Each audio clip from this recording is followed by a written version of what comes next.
Hello, happy campers, and welcome to your Unit 9, Lesson 4 Notes. Today we will be solving multi-step inequalities. Alrighty, so these notes are going to be a little long. So go ahead and hit pause, grab yourself a snack or something, and I'll see you back here in just a little bit. Let's warm up by remembering how to put on our socks and shoes. Well, the first step of putting out socks and shoes is to get out your socks and shoes. And then after you do that, what do you put on first? Well, I would hope you guys put on your socks. Nice. And then when you're done putting on your socks, you should put on your shoes. Now I know it's been a while since we've been outside, but hopefully this is still fresh in your head. After you put on your socks and your shoes and you do whatever you need to, let's go head over and look at the steps for taking off your socks and shoes. Well, the very first thing you're going to do is you are going to take off your shoes, please. And then you take off your socks. And then after that, you're going to make your housekeeper proud by putting away your socks and your shoes, please. Now, if we look at these steps, you look at the order, you notice they are not the same order. For example, we start out by getting out our materials, and then we put on our socks, and then after that, we put on our shoes. Now, we do not start by, we do not undo this process by undoing the first thing. No, rather, we undo this process by undoing our shoes first. And then we undo our socks. And then we undo taking them out by putting them away. So, the order of these things is we start out going this way, but to undo them, we need to go the reverse order. So, to undo a process, you must undo the steps in reverse order.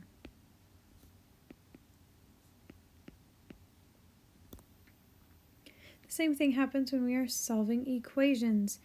You'll remember that to undo this process, first we're going to get rid of that 4.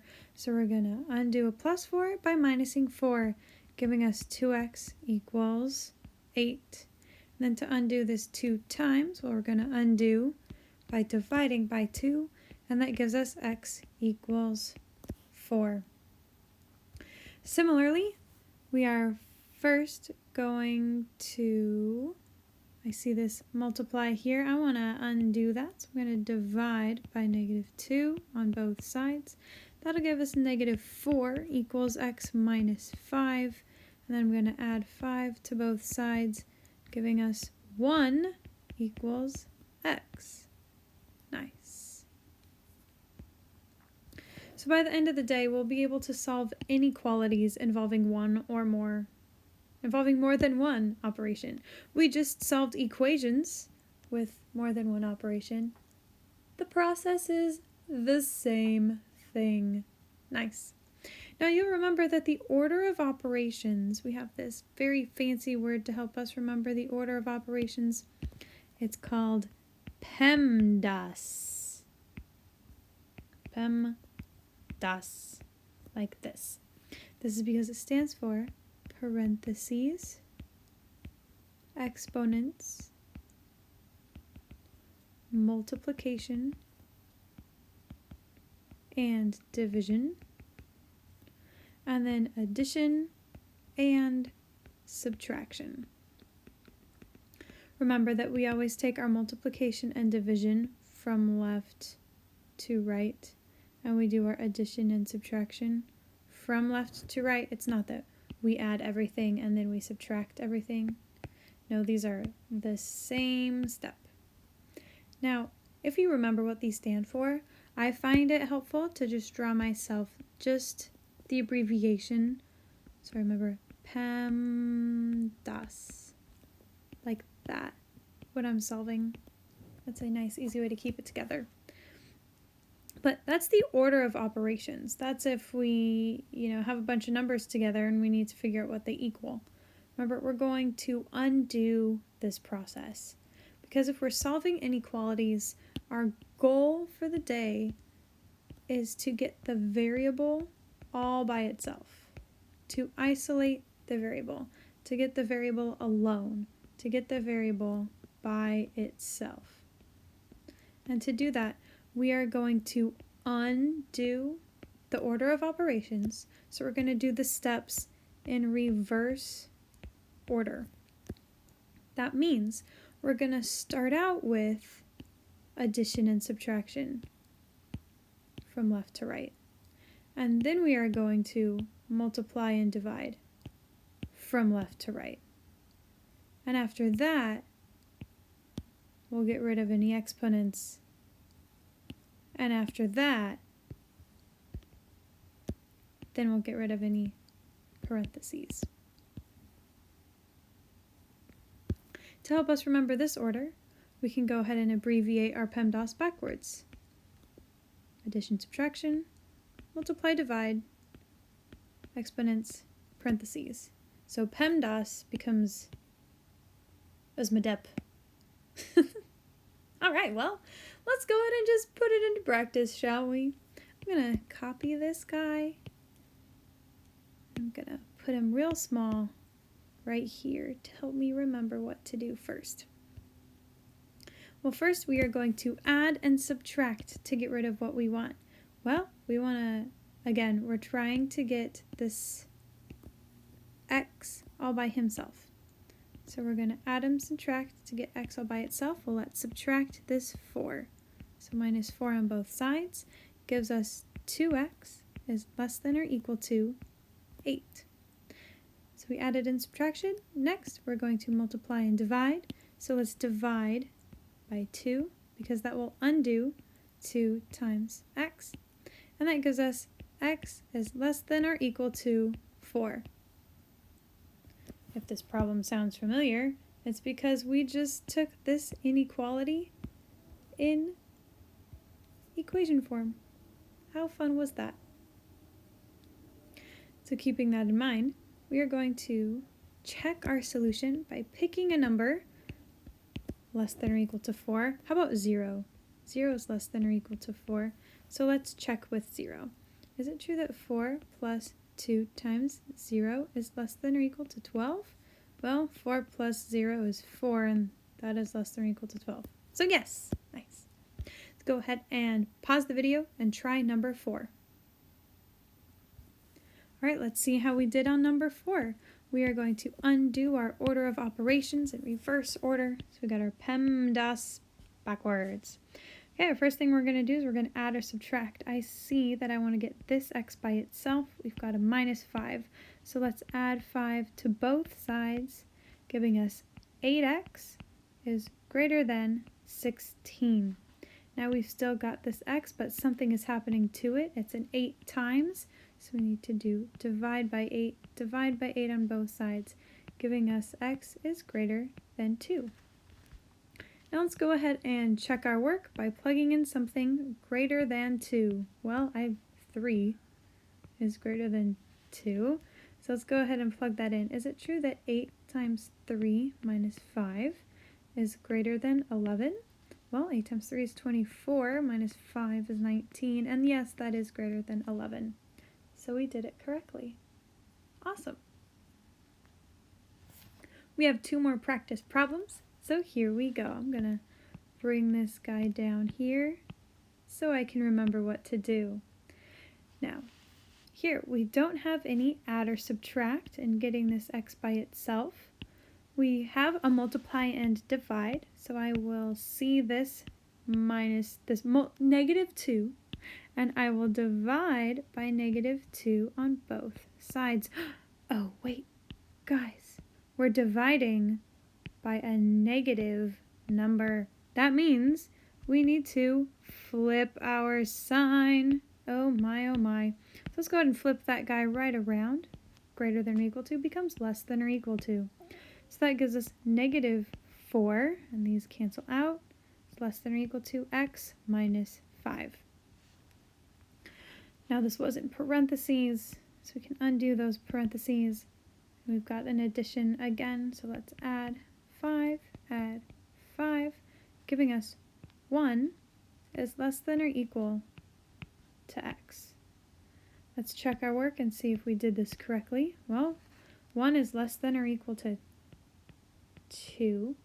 So is it true that 8 is greater than or equal to negative 2 times 2 minus 5? Again, we're plugging this back, right? We're plugging in something greater than 1 back into our x up here. Well, 8 is greater than or equal to negative 2 times negative 3. That's equal to 6. Yes, that's true. And for one last one, go ahead and pause the video, try it by yourself, and see how well you do. So our first step here is we want to, oh my goodness, you guys, check us out. We've got 2 x's in play.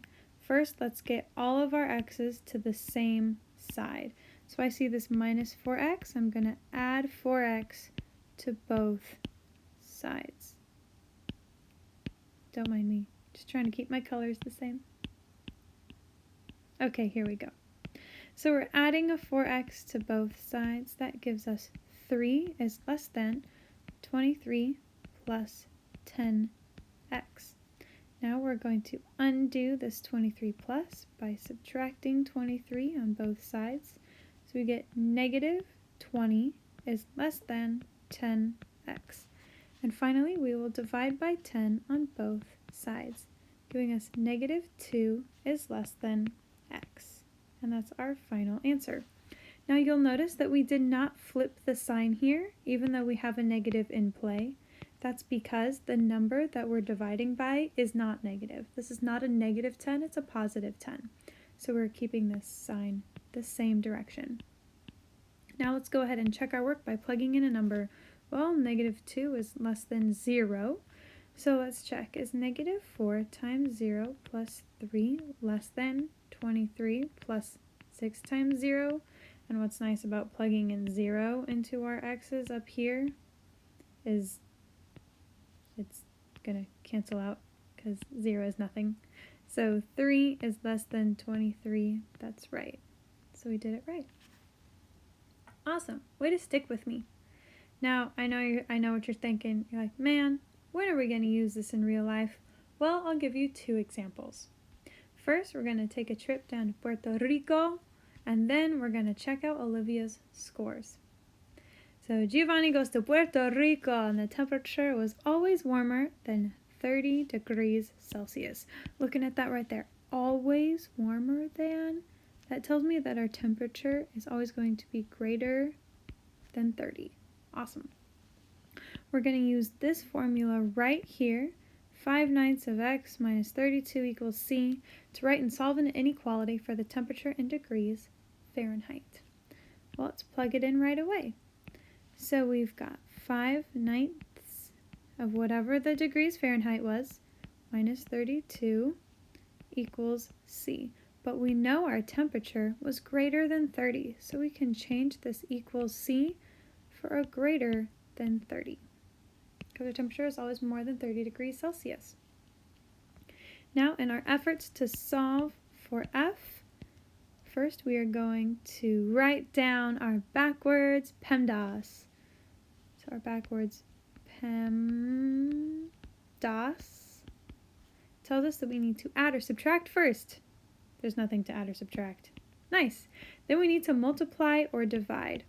Well, if I want to get rid of this 5/9 times this whole shebang, I need to multiply by its reciprocal, 9 over 5. Multiply by 9 over 5 on both sides because this is going to undo 9 over 9, 5 over 5. And that will give us f minus 32 is greater than, and 30 times 9/5, you guys, is just 54. Isn't that so nice?